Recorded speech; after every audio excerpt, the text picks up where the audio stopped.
চন্দ্রবিতানের পক্ষ থেকে আপনাদের অনেক অনেক স্বাগত। এখন সবাই পুজোর কেনাকাটা নিয়ে সবাই খুব ব্যস্ত আছেন, আমি বুঝতে পারছি। যাই হোক, তারই ফাঁকে আমার এই আবৃত্তিটা শুনবেন। যদি আপনাদের ভালো লাগে তাহলে আপনারা লাইক করবেন, তাহলে আমি একটু উৎসাহ পাই। এটা হলো আপনার নীরেন্দ্রনাথ চক্রবর্তীর খোকার ইচ্ছা। উঠতে বসতে বাবা হাঁকেন, বলবো তোকে কি আর, হতেই হবে তোকে দেশের মস্ত ইঞ্জিনিয়ার।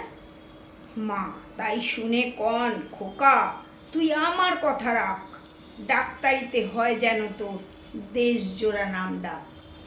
জেঠু বলেন কি হবি তুই, আমি সেটা জানি, তুই হবি এক নোবেল জয়ী বিখ্যাত বিজ্ঞানী। একই সঙ্গে সবাই বলেন অন্য কিছু নয়, এবার তোকে হতেই হবে স্কুলে ফার্স্ট বয়। আমার ইচ্ছে ঘুড়ি ওড়াই, লাট্টু ঘোড়াই, আর ক্রিকেট খেলি, সাঁতরে করি মস্ত দিঘি পার। কিন্তু সেসব করতে গেলেই সবাই আসেন তেড়ে, সবাই বলেন মন দে পড়ায়, এক্ষুনি সব ছেড়ে। কি আর বলবো, এখন আমার অবস্থাটা এই, লেখাপড়ায় দিন কেটে যায়, কিচ্ছু খেলা নেই।